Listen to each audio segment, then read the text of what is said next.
This is Brian Wetzel, and you're watching the Break It Down show. We're talking about sports, baseball. I like to do these things. Fun to do it with you. It's fun. We've Thanks, man. developed a bit of a friendship over the months. It's cool, man. I dig. I dig talking about baseball. Obviously, we talk about heavier topics on my show, but it's neat to be able to just kind of talk about baseball a little bit. So thanks for doing that with me. Yeah, no problem, dude. I love it. What when you had to dig into the second, like we've all been through these things, right? We've all, second baseman. What are we going to do? How did you approach it differently this time? How has your thinking evolved? Hmm. Well, when I went back and did this list, I kind of tried to base it off of what I used to do, and I don't know that it's evolved that much on the list, to be honest with you. Good. It's pretty much the same as I always had it. Like Yeah. Yeah. the position evolved a lot over the years. That's one thing. It For evolved sure. the Mazeroski, Nelly Fox era. Think about those guys compared to. I mean, Yeah. they make Robbie Alomar look like Barry Bonds.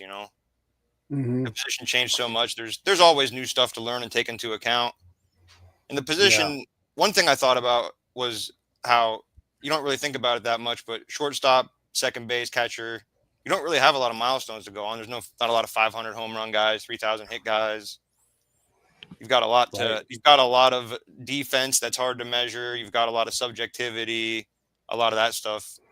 That stuff I rehashed out in my head, you know what I mean? But I was kind of surprised how similar everything was to the way I thought about it 10 years ago, except Altuve. Jose Altuve is now top 10 for me. Yeah. Same. And I don't want to get too far into the list yet, but yeah, I'm always trying to think. As I learn more about baseball, even though I don't know ball, I I try to. I realize, man, I'm not accounting for big giant things in there, but also, do they matter? Like the other day we were talking about how many hits are happening, and there really hasn't been a degradation of hits in the last few years. You go back 20 years, okay, yeah, but it's like 100 hits for the average team. Maybe 150, right? And that all of a sudden doesn't seem like very much. 150 hits for the average team over 6 months. Yeah. Well, that's one hit less a game. Maybe that matters, but Yeah. but maybe not. And then how did that impact the game? Maybe Jose Altuve wouldn't have been a second baseman 35 years ago because he carries too much of a bat and doesn't move good enough. Which you can see when you look at career numbers, but that makes it tough to look at eras. Looking at errors is, yeah, that's always the toughest thing. And that's something Yeah. that's something you got to dive deep on. Like you got to find a guy that like straddled the eras of like two different guys. Like if there's a guy that straddled Joe Morgan and say like Bobby Doe, you look at them, okay, he's compared to him, and then you try to compare the two guys that are 50 years apart off of him. That's the fun of it, though. Yeah. Thinking about how Yeah. guys translate and how the game changed and adjustments guys had to make that were in the midst of it. Mm. Yeah. I was looking at, and I often end up making my own numbers for certain things because I want to see not only the pile, but I want to see the rate because sometimes that rate, it matters. So like you didn't play as much, maybe your rate's higher because you were younger, but then you look and you're like, wow, your rate's not really any different, and you didn't withstand a whole decline. And in my world, the longer you can push off, the longer you can stay in the league. Look at subtlety here. Um, and still be a great player, it's incredible, right? And so when you look at someone, I'm trying to decide things, and often it's like, oh, this person does this thing every game and a half versus every game and game 0.85, and Yes. like does that matter over 20 years? Maybe, but maybe not. Probably mattered for Fred McGriff. Yeah, yeah, yeah, but that goes into perception, though, right? Like something happened with Fred Griff's perception. I don't know what. Yeah, When I was a I don't kid, know. like 12, 13 years old, like I missed his early prime, but I knew like, oh, Fred McGriff was. I was like, wow, Fred McGriff, damn, he was really good. Yeah, I yeah, never thought he wouldn't be a Hall of Famer even as a kid, and it just didn't happen for the guys for how long. yeah, yeah. And again, like the writers are humans too, and so Yeah, yeah. maybe they got sick of the Bob Amansky videos, or who knows what they Who held could get sick against of them. that? Yeah, Who didn't like waking up at 4 o'clock in the morning with your TV still on and the Tommy Mansky video? yeah, yeah. Tom I liked Amansky. it. Yeah, Um, the other thing I was thinking, so I was looking at Altuve, and his numbers were so crazy to me on defense. So he's got. I'm going to just dig in here for a second. Altuve's got 15,572 innings at second base. That's a lot. It's Yeah. not. It's not a lot to the top of the list, but that's a lot no matter what. And he has, and this is crazy to me, just 7,000 chances at second base. To give you a frame of reference, everybody, I ran numbers on all of my guys, like the top, let's say the top 20 guys. And in terms of chances to innings, right? Like he's getting to a ball this often, he by far has the lowest numbers. So he gets to a ball every 2.2 innings.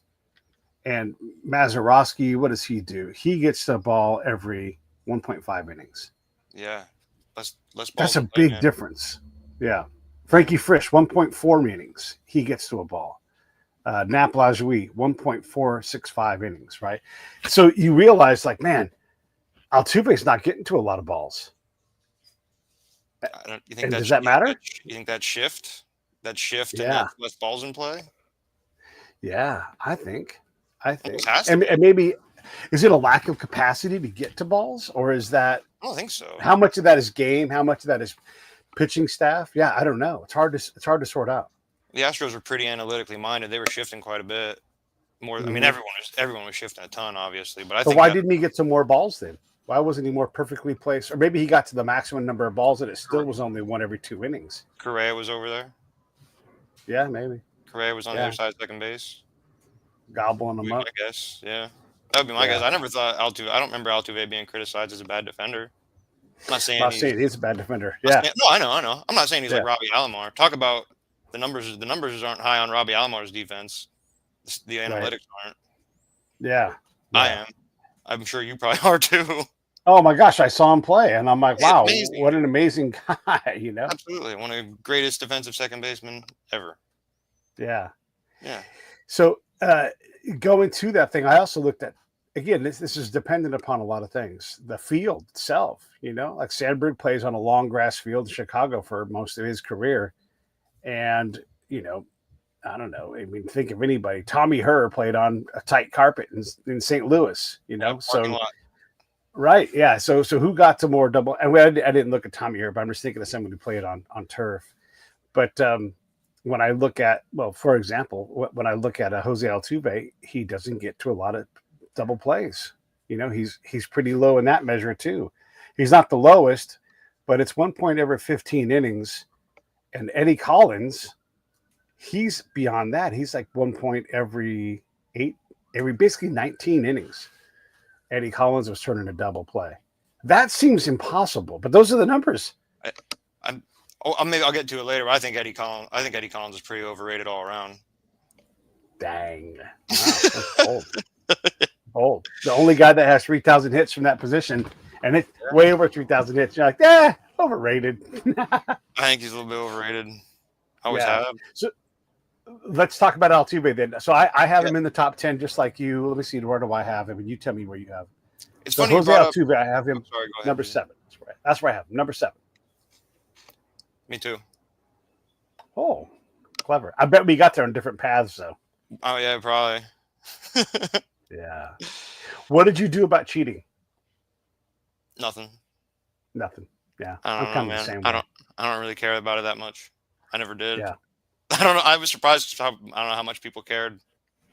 I'm glad they put a stop to it. But I don't really care that much. Sure. Yeah. Yeah. And they got caught. They cheated, and it benefited them probably in winning a World Series game. I think that everybody can acknowledge that. But same with the 51 Giants. Same with the. Telescope. Yeah. Every goddamn team. You know, that same year, I think it's just true.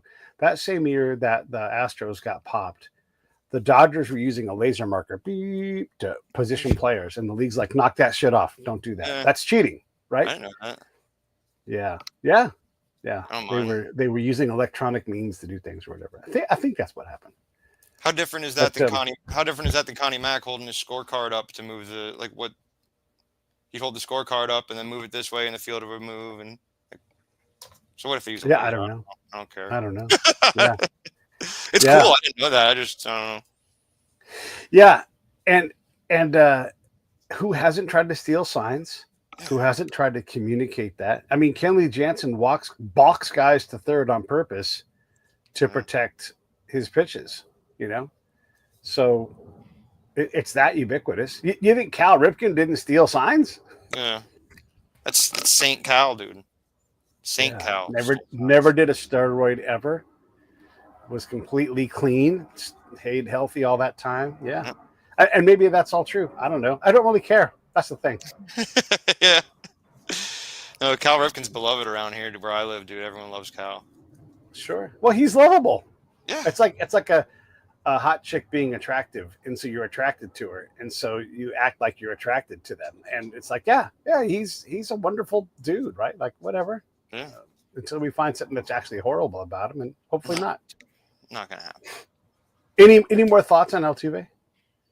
It's funny. You were talking about double plays. I had the double play list up. Most double plays turned at second base since before we started, and Altuve is 28th. Yeah, You talked about the rates. I was honestly surprised he was up that high. yeah, Just shows how yeah. many games he actually played there. Well, you know I'm big on games played. Oh, I know. Yeah. I think it's kind of Yeah, dirty. I almost thought it was kind of dirty they moved him to left field like they did after everything he did for the team. I didn't think he was that bad to warrant getting moved off second base like that. Maybe he agreed to do it for the team. I don't know. But I never liked that stuff, dude. I didn't think that was fair to Devers. yeah, You got yeah, dude, Mike Trout's like second or third year. The Angels brought in Peter Bourjos to play center field because Trout wasn't good enough. It's like what a slap in the yeah, face. Like why would you do that to him? yeah. Let him not be good enough and hit 45 home runs. I Yeah, mean, and of course they moved him it's back fine. because it was a slap in the face to the guy. To Yeah, Trout. Like you don't move Mike Trout out of center field for freaking Peter yeah. Bourjos. I like Peter Bourjos, but The last time I played organized team scheduled softball, the last play was me of my career was me mid inning walking off the field because they wanted to swap me from right field to left field. And I'm like, nah, no thanks. I'm not going no. to play with you assholes anymore. And I never played organized Why didn't you want to softball play again. left field? Well, because the guy up was left-handed and he was crushing the ball, and I had a pretty good if it was possible to get an out, I had a pretty good read on him, Eh, you know. And so I'm like, yeah, but that guy had so much skill. It's softball, you know, like yeah, but in their minds, I wasn't a good enough right, and I love playing right field. I love it. good I can outfield. I Yeah, can influence the game from right field. One of the things this Pete's softball stories, go but for it, dude.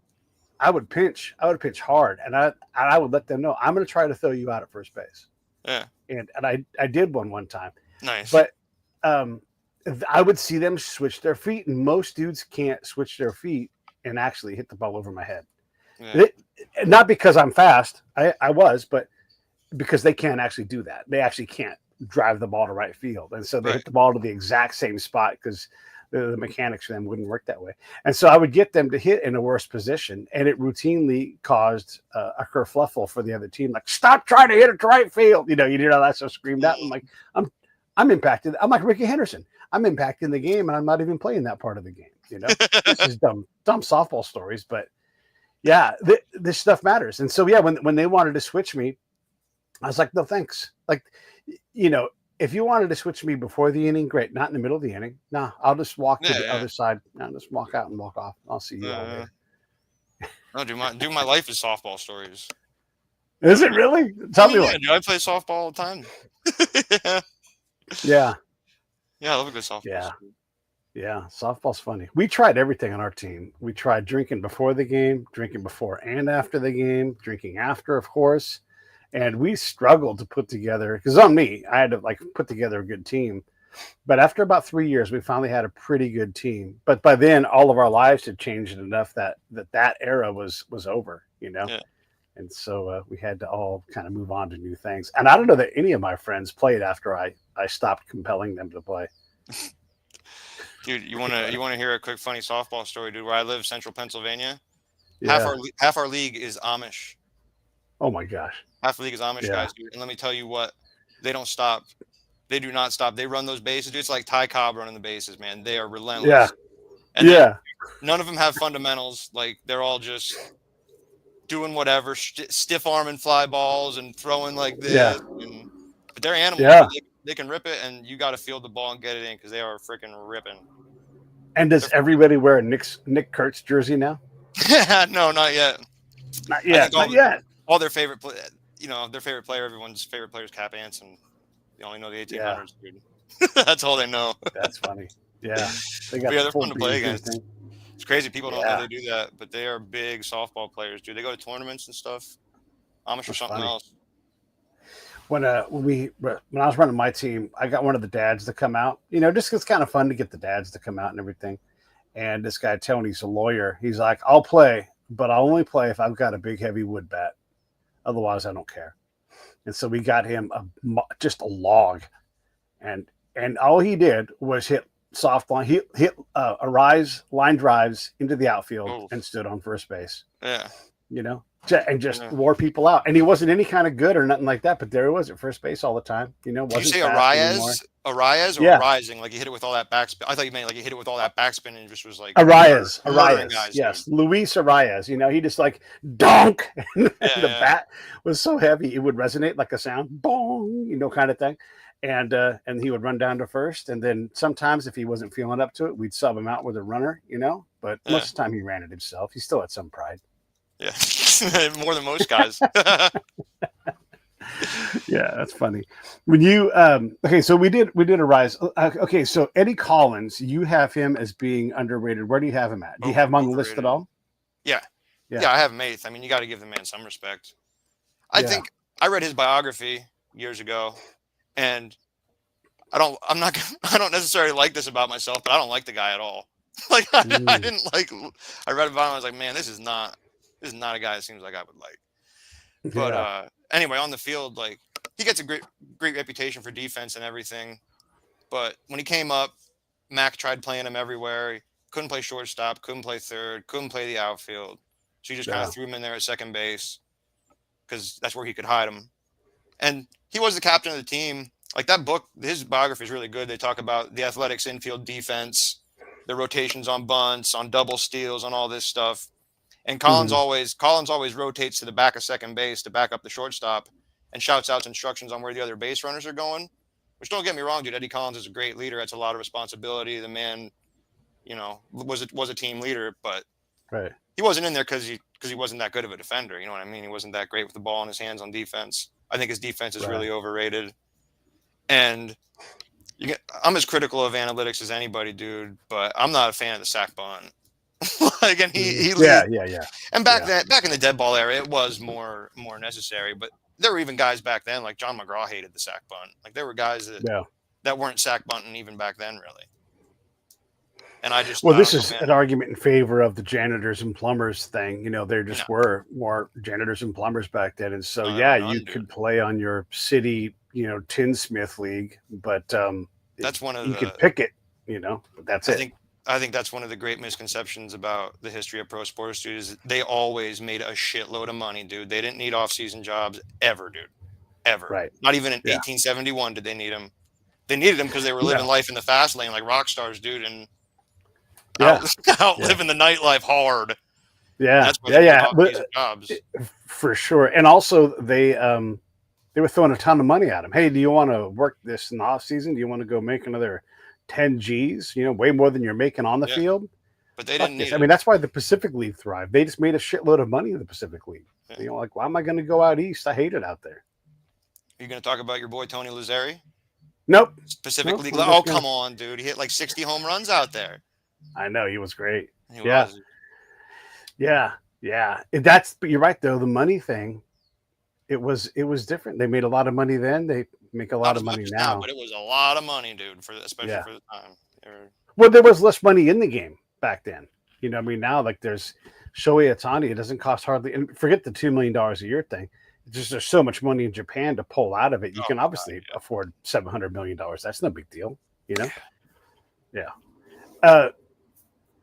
Yeah. So I struggled a little bit with this. So like Eddie Collins is great, and I had him first because I'm big on games played. He played there the longest, has wonderful numbers across the board. The only guy with 3,000 hits at second base, and just a force out there. Not the best defender for sure. You can see that, but second base is a weird position where guys end up there, and a lot of them primarily only play there. and like maybe they got a couple of games at DH, maybe they got a couple of games at third, but these guys primarily do they of my mind of what I've seen at the elite level, these guys have the highest position purity of any other position. They just once you are at second base, you're not good enough to go anywhere else. And Yeah. I don't know why left field's kind of the second base of the outfield for me. Yeah. Yeah. I can see what you're Kind saying. of, like what are we going to do with this? Put them in left field, and if they can work there, that's better than not Yeah. playing or DHing. Eddie Collins might be one of the most position centric guys at one position there is. I think about it. Yeah. Like looking at all these other guys on the list, Hornsby played a lot. Morgan mostly played second. Hornsby played a lot of shortstop. Lajoie played elsewhere, played first base and some outfield. Jackie Robinson was all over. Probably played he might even played more than Alomar and Frisch did there. That's something to look into. Yeah, I'm looking at Eddie. Yeah, these are games, right? So not innings, but he of his 20, let's call it 24,000 innings. Yeah, I'm looking. Not even 500 or somewhere else. I'm surprised it's that many. Yeah, and I'm rounding, right? But yeah, it's less than 500. So yeah, that's nothing. How much of that is garbage time with the Athletics from like 1928 to 1931, just going out there when he's 45 years old and. Yeah. He played shortstop at 41, played shortstop at 40, and look, it's an inning, it's 4 innings total, but yeah. Yeah. What do you think about my thinking that games played is elemental? Like it's not the only thing, but it's connected to greatness in a way that I believe in. Yeah, I like it, dude. Like it's a factor I hadn't really looked at very much. I told you that before, I think, but I haven't been able to. I haven't looked at rankings and stuff enough to fully apply it across every position. Like I'd like to be able to compare guys at different. I'd like to be able to compare a guy that played a lot at first base to a guy at third base to a guy in left field or right field. And I don't feel comfortable doing that right now. I don't know enough about your games played thing or what I'm going to find out, so I didn't really factor that in. But it's definitely something I'm going to factor in the future. Yeah. Yeah. We both had Altuve at 7, and you had Eddie where? 8. 8. Okay. You got Eddie ahead of Hornsby. Or at least you've got Hornsby. You don't got Hornsby? No, I don't. What? No. We're not going to talk about Rogers Hornsby. You're going to make me talk about Hornsby. You're going to have to do it on your own. I don't have him there. I think he's not enough time at the bag. Not enough time. Right. I just can't do it. A lot of shortstop early, dude. Like his first 4 or 5 years, he was a shortstop. Yeah. He did a lot of that. I'm not a big fan of the guy, but I mean, he's not Babe Ruth. He didn't pioneer the home run, but he adopted it really quick. After Ruth, no one adopted it faster. And I think he's kind of overrated too. I mean, Sportsman's Park was a bandbox. Most of the first home run hitters in the National League played for the Cardinals, Jack Fournier and Hornsby. And then in the American League, the Browns played there. They had Ken Williams and guys hitting bombs there. Yeah. And, you can separate from the league easier when you're hitting home runs and OPS plus and stuff because of walks. Like dead ball era hitters, you can't separate in OPS plus as much because you're not getting walked as much. You're not hitting home runs. Your slugging isn't as high, et cetera, et cetera. Yeah. And OPS plus is kind of dumb. It kind of runs out of smarts at some point where a player can be enormously valuable within their team structure. Like I think about a guy like Alfonso Soriano. If he can play second base, so underrated on a team, man, that's so valuable. That like you only have to be good enough. Like Neil Walker or is it Todd Walker? These guys who are like Dan Ugla, all those guys. They were good enough to play second base, and so you can say, their OPS plus isn't that high or whatever it is. And I don't know what theirs was, but there's so much value in having somebody with an OPS plus of 109 at second base, as opposed to having 109 out in left field. To me, it's just it runs out of smarts pretty fast. Well, it doesn't. It doesn't take handedness into account. Like it doesn't take into account you being a lefty at Yankee Stadium. It just takes everything in the aggregate, which is right. Years ago, like 15 years ago, me and a bunch of dorks took the league averages across the years, removed pitchers, and reduced. So you play half the season in your home park.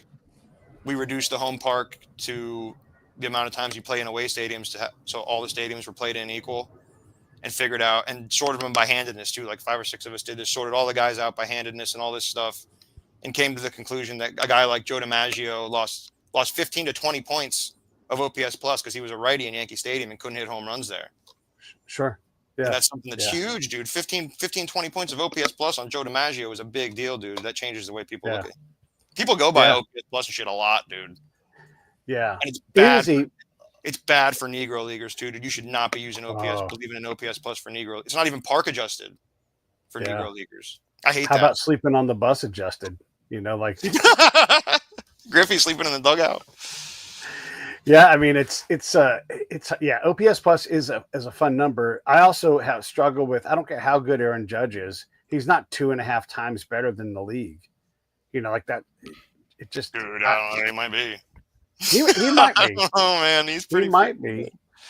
But when you start to fall apart and your OPS plus is 800 for a month, and your OPS is 800 for the month because you're hurt, and OPS plus doesn't follow very much because he was so titanic earlier. Like, well, in August he wasn't 2.5 times better than the league. Yeah. You know. So I don't know. Anyhow, OPS plus. Just like a game, dude. The games late in the season matter more, and the innings late in the game matter more. Yeah. With that said, if you can pack in 25 wins in April, you should, because you just took the load off those back end games a little bit, and so I would say that those early games, a hot start for a good team, not a fake team. They're worth 2 because you don't have to win that game later. You might still have to play 500 ball, but I'd rather hang on by playing 500 ball than have to play 600 ball to survive. Oh, absolutely, dude. Yeah, that's why I never stress when, like, the Phillies, if you're contending and they're only playing 500 ball down the stretch, like, if they already had a good start, what's it matter? Yeah. Which now they're freaking getting swept by the Mets, and looks like who knows what's going to happen. Well, the Mets had played particularly poorly, and so they were owed some games just to get back into the natural flow. You know, like, you know how the baseball is. Like, oh, you got out to 20 games above 500 in May, you're going to have to give some of that back. And that's why you start playing 500 ball for a while, you know? Yeah, can't help it. Yeah. Okay, so I had Eddie Collins first, basically on just the pile of shit that he did. It's just so titanic, you know? Yeah. 428 doubles, which ranks pretty high. It's not higher than Jeff Kent, but Jeff Kent, the one thing he did was he just bashed the ball. You got Jeff Kent on? Everybody else second list. I got Jeff Kent on there, yeah. Where you got him? Let's see. Let's talk about Jeff Kent. I got Jeff Kent at 5. Yeah. I can see that. I don't have him on the list, but I can see that. I didn't know I was going to have him on the list. Really? I didn't know I was going to have him as high as I had him, but I kept looking and I kept going, who's this? Because I try not to look at the names. Yeah. And I'm like, who is this? Why do they keep showing up? Every time I sort my sheet and add them, you know, his defense is good enough. Better than that. It's better than good enough. Yeah, I think so too. And even though he played third base and first base and all the other stuff, he played a lot of second base. I did struggle with his game played, but you know, it's 2,000. It's 2,000 games. It's a lot. I didn't realize that. Wow, I thought that would be a problem for you, but wow, I didn't realize he played that many games there. To be honest. Yeah. Well, that was what did it for me. I'm like, he's got 2,000 games. I mean, what else do you want from the guy at second base, right? And so I'm like, I got to quit being hard on him, and that's what I realized. That there was some of me in that, and maybe there's some of me because I used games played, but yeah. Anyhow, so you don't have Jeff Kent on the list at all? No, but he would be 11th or 12th. I have Sandberg 10th. I think Sandberg didn't make the cut for me. One thing I also look at a lot when, like I said, we're splitting hairs a lot. Like, don't get me wrong, Jeff Kent was obviously integral to the Giants going to the World Series that year and being competitive in the early 2000s and everything. Yeah. And won an MVP. I don't want to sound like I'm taking anything away from Jeff Kent, dude. But like, yeah, he didn't have a team built around him, or was the center of a team the way Hornsby, Lajoie. I can't say it. I love Nap, whatever. I can't say his name right. I don't know whatever. Yeah. Jackie Robinson, Alomar, like Frisch, Altuve. The Astros were built around Altuve. Collins, Garrett. The Cubs were built around Sandberg, and that's just a hair I split, dude. Where Kent didn't have that. I don't know if you saw, but I wrote about MVPs using the Dodgers and Ohtani's game last night. earlier Yes. today, and look, people get upset about it, but that's my method. That's how I see it and everything. But when I think about when Jeff Kent won the MVP, um, was he better than Barry Bonds? I don't know about that. When Terry Pendleton stole the MVP from Bonds, is that more about Bonds being a dick to the press and the press being a dick to him, or is that about Terry Pendleton or Jeff Kent being better than Barry Bonds? And that's those two cases are cases I think about when we say Otani is the MVP in fucking July, and it's like, hey, slow down for a second. We Yeah. got some games to play, right? Yeah. But I don't know. What are your thoughts? Like, did Jeff Kent win that MVP, and what do you think about MVPs? Well, I like your idea about the Hank Aaron Award being like the Offensive Player of the Year award, and the MVP being something different. I think that's a great idea. I think it's Yeah, a phenomenal idea. I'm surprised no one's brought it up before. But I mean, yeah, Bonds. I mean, Bonds does have 7 MVPs, and that was kind of undeniable there when he went, RoboCop. But I mean, how many MVPs are you going to give a guy? Like yeah. Terry Pendleton won the MVP over him, all right. But like, how many MVPs are you going to give a guy? If Pete's commissioner while Barry Bonds is playing, after he gets the 4, and I'm like, we're just going to call this the Barry Bonds Award until like you're done. And then after that, someone else comes along, and then it's the Mike Trout Award, whatever, Yeah. right? Like, let's just not. We get it. You're great. Let's move on. Yeah, that's why I And say. I'm 100% serious about that. I'd Yeah. name it that. But Otani, I'm skeptical that he's going to win. That he's going to win another MVP unless he's absolutely undeniable, because they've never given more than 3 MVPs out to anybody except for RoboCop Bonds. Yeah, Never right. been done. And I love that he's pitching, but he's got a whip of 1.2 for the season and only 31 innings. There's closers and relievers on his teams. Like, Vesia has 22 holds by my last count. I think that was true as of last night. So I don't think he played last night. 22 times he's come in and said, "All good here, boss. Done. I'll see you in the showers." 22 times. Yeah, he held the line. You said they only have 5 guys who are really giving them serious innings out of the bullpen. Wasn't that what it was? Yeah. And so they go out and they'll grab these guys that have, and I think whip is important here because you're a reliever. And those guys led a lot of guys on base last night, but no motherfuckers crossed home plate. Yeah. So they found a way to get it done. And that to me is pretty fucking valuable. Yeah. Okay. So wait. So I did Jeff Kent. Let me just change the color of his little line here. So I got him 5th. You don't have him on here at all. So I'll leave that as a 0. No, I like Jeff Kent too. I'm a Jeff Kent guy. Sure. I've struggled with him, and ask me tomorrow, and I probably will have changed my mind. Yeah. But let me do that. Okay, let's do Nap Lajoie. Let's do him. Where do you have him? I have him 3rd. 3rd. Behind Hornsby and Morgan, yeah. Yeah. I think the fact that he didn't play, and he was a masher, and the fact that he didn't play in the live ball era, like Collins got, like, dude, Eddie Collins, you do what you do, you deal with you work with what you got, and Eddie Collins made the most out of it. But he did decline in the live ball era where the ball was flying around and everything. And Lajoie had to decline in the dead ball era. I mean, Lajoie's last 5 full seasons in the dead ball era almost match Rogers Hornsby's first 5 seasons in the dead ball era. And Lajoie's like 15 years older than him at the time. Like, it's crazy. Yeah. Totally. Like, the game just changed a lot. Changed a lot from. Yeah. And you can look at Hornsby and Collins and say, oh, well, they played in the home run era, so they're modern. Well, Nap Lajoie isn't, but I mean, dude, he has like 657 career doubles, dude, 150 triples, 85 home runs in the dead ball era. Yeah. Great player. Yeah. Dude. Name the team after him. Yeah. Yeah. He was great. And I've got him. The leg dye, guys didn't used to wear stirrups. They used to just wear like regular socks. He got spiked. Mm-hmm. The dye came out of his socks into his wound. And that's why they started wearing sanitary socks under their stirrups. That put him out. Yeah. That put him out for a while. Yeah. Think about that. Legal problems. Yeah. Kept him out. Blue laws. Couldn't play on Sundays. Blah, blah, blah. Uh-huh. No, there's all that stuff that goes into that. I often talk about diet, but also, no antibiotics. Mickey Mantle doesn't have an abscess on his hip in the World Series in the modern times.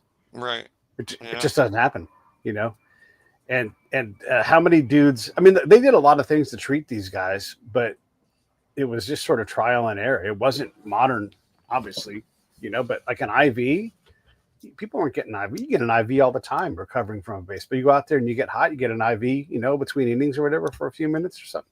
Boom, Yeah. back out there. Throw some beach nut in and do a shot and get back out there. Yeah, yeah. I love all of the old terms that these guys would call the modern generation. These are like the early dead ball eras, folks. So they would say something like, "These guys are all mamby pambies," and you're like, how can those hard dudes be considered soft?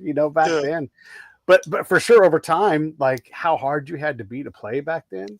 Yeah. Oh my God, it's impossible. And I'm saying back then, Hornsby's day, Nap Lajoie's day, Mickey Mantle's day. Mickey Mantle, man, if they had opiates, he would have been strung out on opiates with all the pain he had to deal with. So it's these eras. It is. Koufax was. They had it by Koufax's time. He said he hated that. He said he was pitching high all the time. Yeah. It's crazy. Or the guys that get a thoracic outlet because they can't even feel the ball anymore. Can't even imagine. Yeah, it's crazy. Eddie Collins had 4,100 total bases. Yeah. But Chelly Gehringer had more. Yeah, Gehringer. I have him 9th. Yeah, 9th. Wow, Yeah. I had him 2nd. All right, I'm gonna put that in here. Tell me about Chelly Gehringer. I'm not a huge Gehringer guy. I mean, the 1930s Tigers were kind of built around him. Obviously, no one wins it alone, but I mean, they were built around him, just like the Gas House Gang was kind of built around Frisch. And I mean, how many teams was Robbie Alomar the best player on? The Blue Jays, the Peter Angelos Orioles when they went for it, the Indians.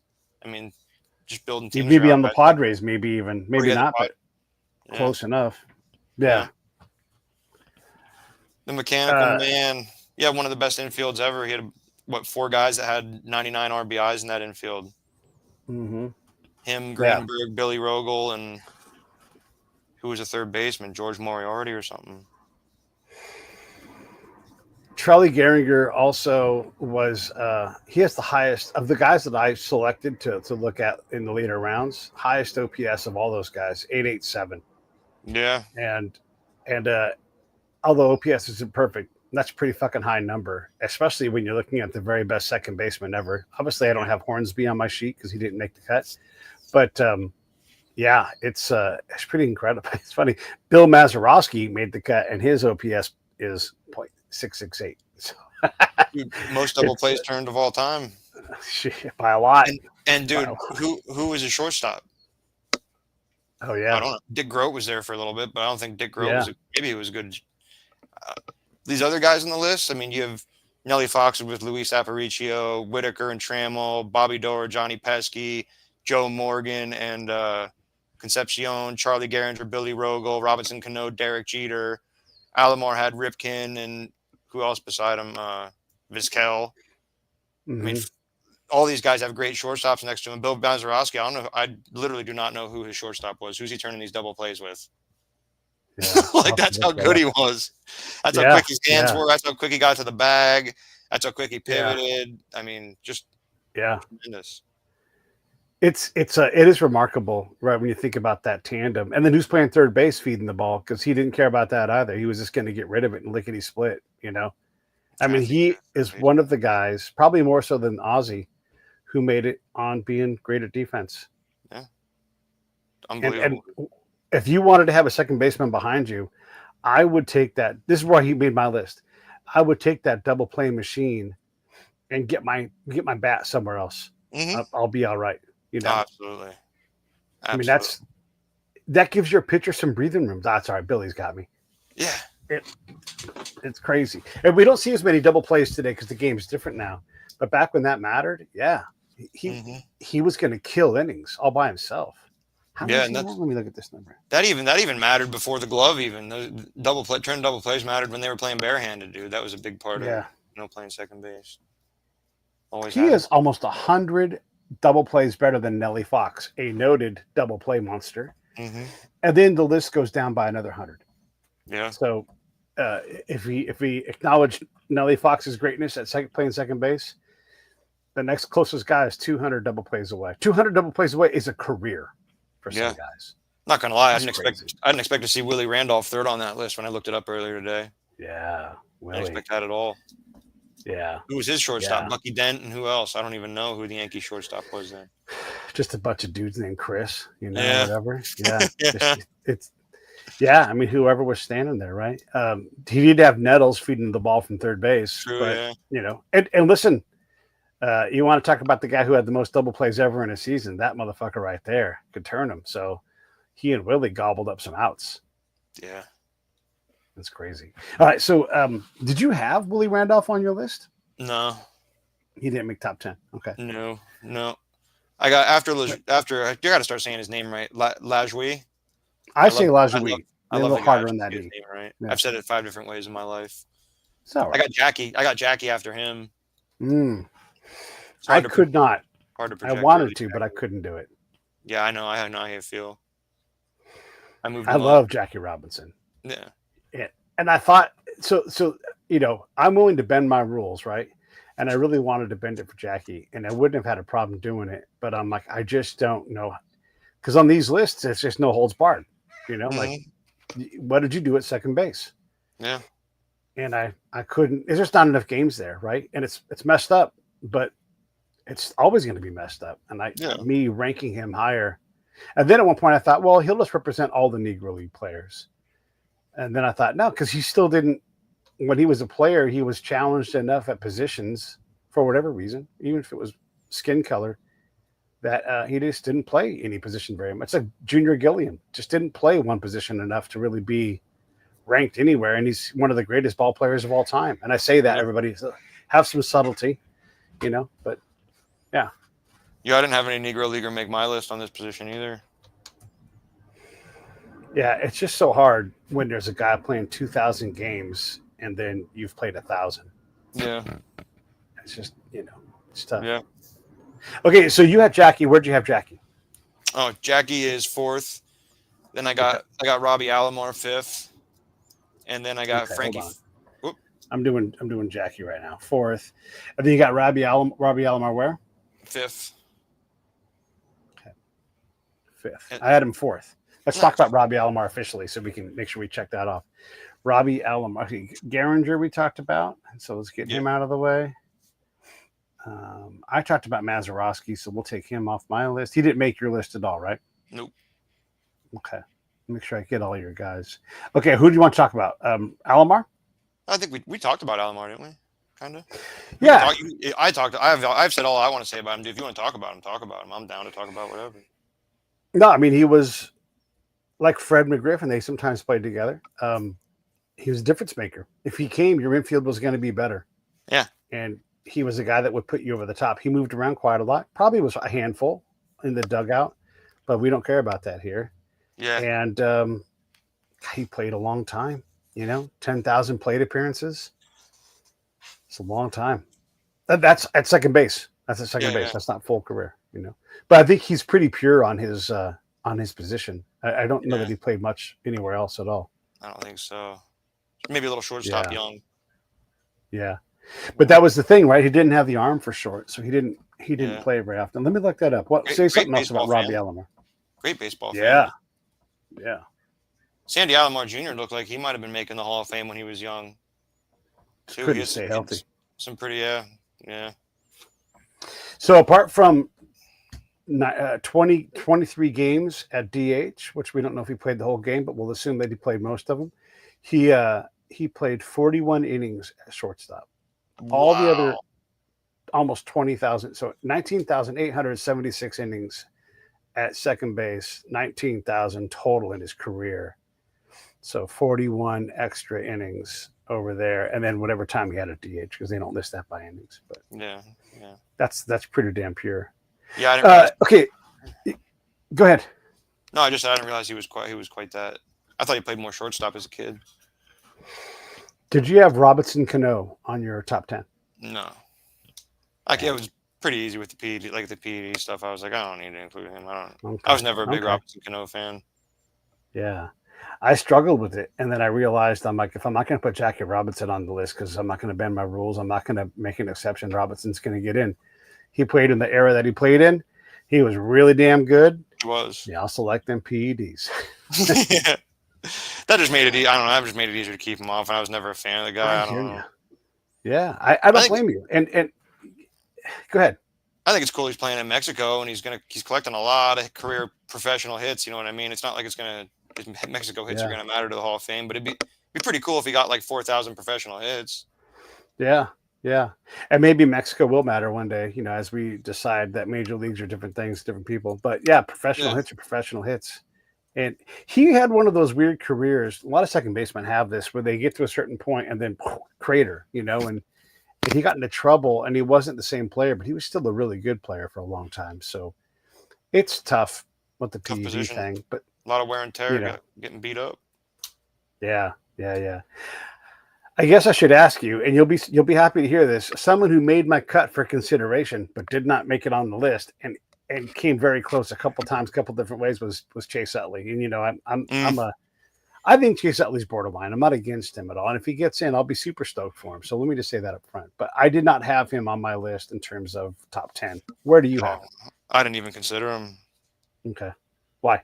He's just. I mean, dude, the body of work these guys have is just too great for Chase to even be. Yeah, I didn't consider Lou Whitaker either. wow, Like, you know what I mean? uh, Dude, you're going up against Charlie Gehringer, yeah, Frankie Frisch, Robbie Alomar, Joe Morgan. Like, I mean, yeah, I already know you're not going to make the list. No disrespect to him, but it's top 10, dude. yeah. It's tough. I got him. I got him at 6. We have a lot of disagreement on our lists. Well, That's I mean, great. I don't look at the games played as much as you. That's what makes it fun. Yeah, yeah, We yeah. both get kind of different lists, but then we get really weird same stuff like Altuve 7th, and 7. we're Yeah, one away yeah, on like Alomar and stuff.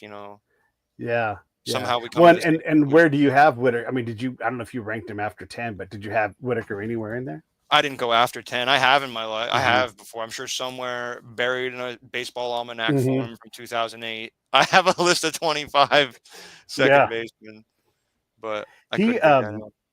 he does have a lot of a lot of games played, right? Like this obviously helps him in my system. But if he's got 2,300 games at second base, and the innings, it's just a ton of innings. And he's, look, all the greatest guys combine the offense with the defense to really rise above. And maybe that's not true for Eddie Collins, but he's the king of the position in terms of time played. So he can overcome that. On the other side, Lajoie, when I looked at him, he didn't have very many games, but his offense is so outsized. I was able to get him on the list because his OPS was high, his total base was high. But I think I his just think defense that is underrated. yeah, I think you're right about that too. I mean, when I look at how they in my stupid little rankings, yeah, he ranks pretty good. But He had the worst shortstop of all time playing beside him. He had really bad shortstops. yeah, John Gochnar, yeah. the worst shortstop ever, Gosh, no. played Wait, beside I Wetzel. was told Derek Jeter was the worst shortstop Oh ever. no, no, it's John Gochnar, John Gochnar. All right, let me the see here. worst. Okay, so I've taken Lou Whitaker off the list. Yeah, he just kind of nailed the balance of everything for me, and that's why I got him in. So he played a long time, had a lot of offense, had good enough defense across the Oh board. yeah, And it actually was easier for me to put him there than I tried. Bobby Grich didn't work, never. and Oh, I only kind of, huh? What did you say about Bobby Grich? I would have argued against Bobby Grich against you. Yeah, Oh man, I'm glad you yeah. didn't put Bobby Grich on that list. No, I couldn't do it. It No, just who it's a could? Hall of Fame, maybe No, top 10 second baseman of all time. No, no, no. Which is part of his Hall of Fame problem, that in the because bottom third of the order way too much.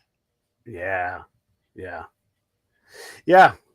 And I would love to see the guy make it. I would be just as excited as I would be for Utley, and I genuinely mean that. But yeah, it's not there.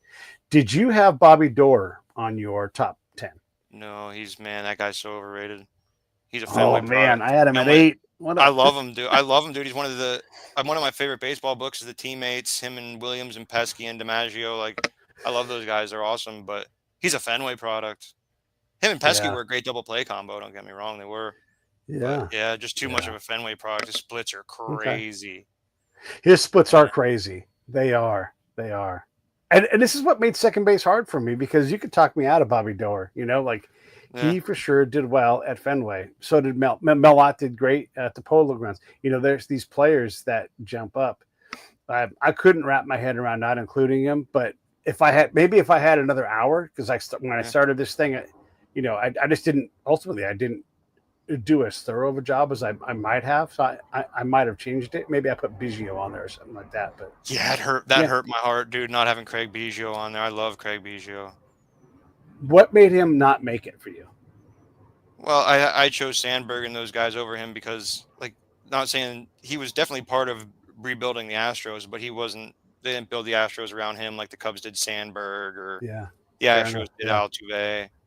Yeah, I love yeah, Craig Biggio, dude. Great player. Came up as, I don't got to tell you, came up as a catcher, could play anywhere, do anything on the ball field. I mean, a lot of great players come up as catchers, dude. Schwarber, Harper, mm-hmm. Napolish came up as a catcher. Mm-hmm. Yeah, That's smart, the smart, 15th smart way you ball said player to his play name. catcher. Yeah, Yeah, yeah. Catchers, young guys that play catcher, definitely have a different kind Fox. of thing. Yeah. Sorry, I'm just throwing names out there. Okay, so where did you put Joe Morgan? Second. Okay, I got him third. That's not too bad. We're pretty close in that one. Uh, do we need to talk too much about Joe Morgan? Joe Morgan's great. Yeah, I mean Why is his he not early first? career. Because Hornsby was just It's too too much. massive for Yeah. me. Yeah, and the fact that he adjusted to a totally new style of play that also kind of separated him from Morgan. Like you said, we're splitting hairs, and if he has to go through something Yeah. like that, yeah, I'm going to take that into account. But I mean, Yeah. Yeah. Morgan dealt with hitting at the Astrodome early in his career. That place was a graveyard. Once he got to Cincinnati, his Yeah. bat picks up, and all those guys. Like Rose said, that the Big Red Machine wasn't like really the Big Red Machine until Joe Morgan got there and put him over the top. Yeah. Just great Yeah. player, kind of ahead of his time. Took his walks. Yeah. Yeah. When I put Morgan below um, Collins, Gehringer, and Robinson Cano, um, it was because they just had more total bases. Yeah, They all had 4,000 total bases. That's a shocking number. I mean, it's a lot. surprised Morgan. And yeah, Morgan's just a little short, Dude, right? he And played pretty well. Alamar's got more. He was, So for whatever you want to think of that number, Alomar and Morgan are very close on total bases and OPS. huh? They're pretty close. Now look, I'm saying that there's a 0.010 difference. So let's understand, like that's nothing. Over Yeah. 1,000 iterations, Joe Morgan is how many more? Yeah, not even to 8.008 is the difference. I mean, it's nothing. Yeah, Can you remember Morgan playing with the Athletics? I Wasn't he do. there? Wasn't he there? Yeah, like 84 or something. Yeah, He played a yeah, long time, dude. He played till he was like he 43, did. 44. So did He Davey Lowe. played forever. Yeah. Talk about a guy who So could have yeah, Davey Lopes is great. didn't start till he was 27. Yeah. That's a funny thing. I want to come back to that, but I want to say this about Joe Morgan. Joe Morgan also played for the Giants, and they don't care about how much he sucked. All they care is that he sat the Dodgers down at the end of the year and said, "You're not going to the playoffs." Oh I think yeah. that was in '83, and so he's a Baytown. He's a Bay Area guy, part of the Black migration out to the West. I think that's true about Joe's family. Either way, he played in that era, and when he sat the Dodgers down in '83, I think it was. Boy, oh boy, you had a bunch of Giants fans that were like, Nice. Joe Morgan's all right by us. they love him, and I love him. Joe Morgan, who doesn't love Joe Morgan? Because he was with the Phillies. He was with the Phillies in '83. They were the Wheeze kids instead of the Whiz kids. Okay, They had the old Big then Red Machine. They had Morgan, Perez, maybe it was Rose. '84. Yeah, Yeah. yeah. Wheeze Either way, kids. he sent him home that year that he's on the Giants. That's all that matters to people from the Bay. Yeah. What did you just say a second before we talked about when we were talking about Joe? And I said, let's come back to that. It was something about something. Do you remember? I can't remember who we were talking about before Joe. No, it was during the Joe talk. I said, let's come back to that. Doesn't matter. I gotta run out and grab my laptop charger. My laptop's gonna die. Okay, you charge your laptop, and I'll cover some time here, everybody. Hey, so here's where we are with this list. According to my numbers, I've got Eddie Collins first. I've got Charlie Gehringer second. I've got Robinson Cano third. Roberto Alomar fourth. Sorry, Joe Morgan fourth.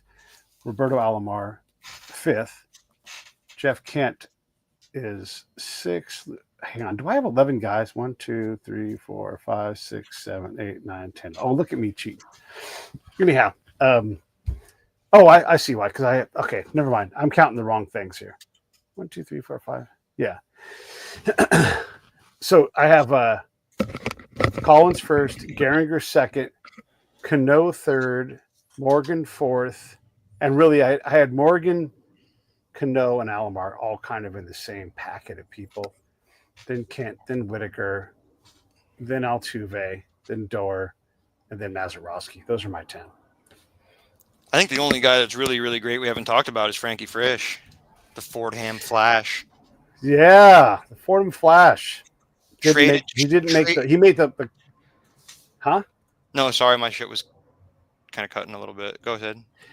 Yeah, Frankie Frisch didn't make my top 10, but I can understand that. Tell me what your top. Tell me what your number one is. So your number one is Hornsby, right?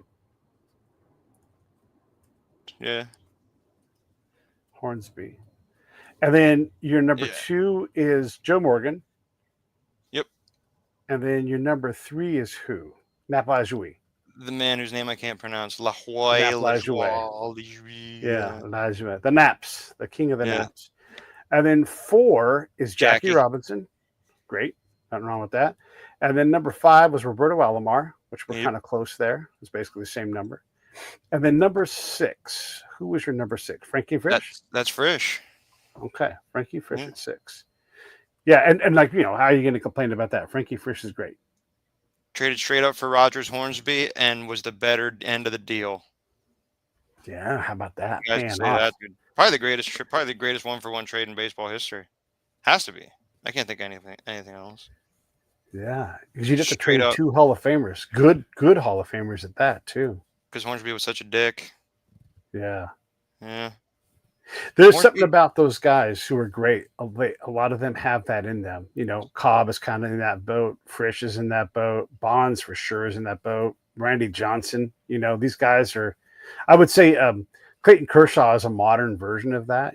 But like, yeah, I mean, he is well, those guys are unrelenting and iron tough on the prize. They cannot be distracted from it. Yeah, hardos, dude. Yeah, people don't realize how big a hard those guys are. Yeah. Okay. You don't have Chase Utley. I don't have Chase Utley. Where do you have Nellie Fox? No, I don't. Okay, neither do I. Craig Biggio, where'd you have him? He would be just outside. He'd be like right outside with Kent. Right. He'd be behind. I think I don't know if I'd have him behind Kent or not. Okay.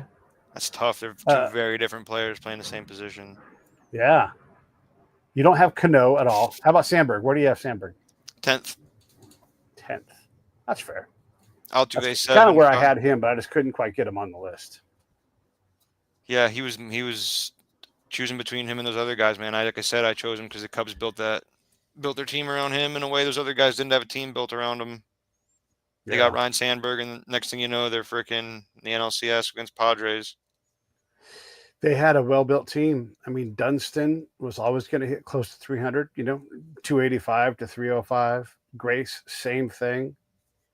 Imagine if the Cubs had kept Palmeiro. Man, that would have even probably been better. And then, they always could find like I'll say the words Bill Miller or somebody who could do enough over at third to contribute, put in a big bat in the outfield, and all of a sudden you've got a pretty good team. They didn't win a lot in terms of like the playoffs and everything, but yeah.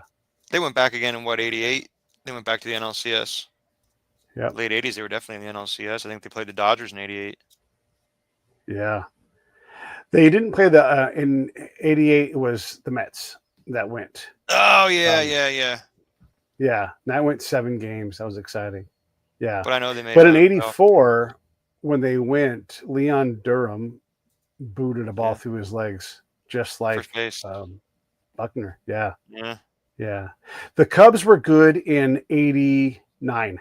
That's when they played the Giants. Okay. And among the many people that killed the Oakland A's, Will Clark drove a stake in their heart. And you're like, how did he do that? Well, the Giants got good at the same time the A's got good. And all of a sudden, Will Clark lines a ball off the Wild Thing, and people lost their minds. it convinced them that these Giants were really good and exciting. They were already coming to games, right? They're going to go to the World Series and everything. But that made a difference. The dormant Giants fans were like, you know what, I got to get out to Candlestick, and people started going there more. He really, like, you can draw a line back to him, and you can look at the numbers of the audience. There was just more audience going to San Francisco. It's not the only time, not the only thing, but Right. that hit, man, it changed things. It changed things, and then you couple that with the quake kind of killing all the A's juice in terms of Yeah. winning that series.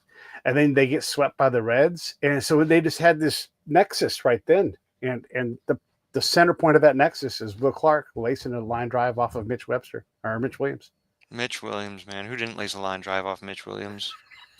I got 3 guys on base, boss. Don't worry, I got it. And then he'd have it. And you're like, Jesus Yeah. Christ. I can't So stand Mitch terrifying. Williams with his falling off the mound shtick. Yeah. You didn't throw him so hard. You need to fall off the mound, dude. Yeah. You Ridiculous. threw hard, but you're right. Like, it was like, how much of that? I don't know. Yeah. Yeah. Mitch Williams. Fun Yeah. to watch if you're not a Phillies fan. Least favorite Philly of all time, dude. Is that right? Yeah. Man, you know who's underappreciated Philly is Larry Boa. Oh, I love That Larry, guy. dude. He is one of the best shortstops ever. And again, everybody, some subtleties required here. But when you look at all the shortstops, all the dudes that played, if you wanted a motherfucker to be a motherfucker, that motherfucker was your motherfucker. Yeah. mean, mentor he- Jimmy Rollins. Yeah, He was a motherfucker. Another to guy. Jimmy Rollins. Yeah. yeah. I mean, that's another guy that easily could be. I don't saying that Larry Boa should be in the Hall of Fame as a shortstop, but you want a guy who's a gamer, who's a competitor, who will pop you in the mouth if you get lippy, whether you're on his team or somebody else's. Larry Boa's all of them things. Oh yeah, dude. Yeah, I heard Yeah. a lot about Larry Boa growing up. Yeah, yeah. It's a great guy. Manny Trio, also good Yeah. Philly back in the old days. Oh yeah. All right, I got to wrap this thing up with you here. All right, so I've got your 1, 2, 3, 4, 5. Your 6 is Frankie Fish. Your 7 is Altuve. Your 8 is Collins. Your 9 is Gehringer. And your 10 is Ryan Sandberg. Yep. That's a pretty good list. And just to cover mine, well, mine's a mess, but Red Schoendienst didn't make the list. Frank White didn't make the list. Bobby Grich, we talked about. Again, I didn't have Hornsby because didn't play enough games at the position. But that's a good spread. We had a decent amount of overlap. How many did we overlap on? Let's see here. 1, 2, 3, 4, 5, 6, 7, 8. Oh, not too bad. No. Yeah. I think that's right. I kind of did that fast. Maybe I was wrong on that counting. But oh yeah, you know what? Not 8. 7. 7 of our guys. Nope. Sorry. 6 of our guys overlapped. Actually, that's not very good at all. That's good though, because it was close. It was like there were some top guys are like these guys are going to get in for sure. I don't know where they're going to end up, but the math on the rest of them it was very close. Mm-hmm. I mean, it's hard. 10 guys in 150 years of history. Yeah. Yeah. If you were going to build a team, and there's no limits, who do you want playing second base for you? Lajouille. Yeah. Pretty good guy to pick. Yeah. Best, I think he's That's a better an MV. defense. Too good a defense. Better defense than Hornsby. Yeah. Hornsby Give him a just modern blows field, that modern way. glove. I bet he's fine. Yeah. Yeah. Yeah. Yeah. Yeah. All right, cool. What else do you want to say? Anything else? No. All right. Well, everybody, No, thanks good, for man. listening. It was awesome. We'll do shortstops next. And guess what? People are going to get mad. Shortstop is, I think, a little easier. Do you think shortstop, does it seem easier to get to 10? Yeah, maybe. I got Yeah. some weirdos at shortstop, dude. I'm going to bust out some weirdos on you. All right. You're going to bring Whalen into the game? I bet Whalen's going to get in the game for you. Yeah. I put up a post on X the other day, and I'm like, I'm going to leave Lave Cross out of this, so there's room for you to come in and lave me, but you didn't lave me on that one. So Lave's but got time. I'll leave you a wide berth so we can lave whenever you need to. But, yeah, it's good to mention. And I had a couple of these guys that are old timey guys that like we can't remember or can't think about at second base, but there was just no room for that because there's just so much richness in the position. So anyhow, I'll shout out Yeah, Negro okay. Leaguer Home Run Johnson. I think Home Run Johnson got the shaft. I think he belongs in the Hall of Fame. I think he should have gotten the There you nod go. before Bud Fowler, but whatever. There you Bud go. Fowler deserves Yeah. it too. So Yeah, yeah, and so does Junior Gillum. Junior Gillum got color barrier twice. yeah, I mean, and that's just on the field. This everybody knows. So as the Negro League players started leaving, he stayed a little longer because there was a boundary to how many black players you'd allow on your team, right? And it was unwritten. It's kind of figuring it out. You got to give folks a chance to figure it out. And he was a guy that was like going to be a little harder to place him, with his attitude and how he was. So it was tough to figure these things out. So when he stayed in the Negro Leagues an extra 2 years, those aren't considered major league years, and that could be yeah, the difference right there, And also he had to deal with the fact that couldn't have black coaches because he was a coach on the field. And also, how many black players can you have on the field at one time? All of these little color barriers had to get dealt with. And I think that Junior Gilliam paid a higher price than a lot of players did. I agree with that. Yeah, definitely, definitely. Yeah. But that's for a future day. All right, man. I appreciate you. Anything in closing before we wrap this up? Nope. All right. I'm going to turn this thing up. Everybody, I'll see you tomorrow.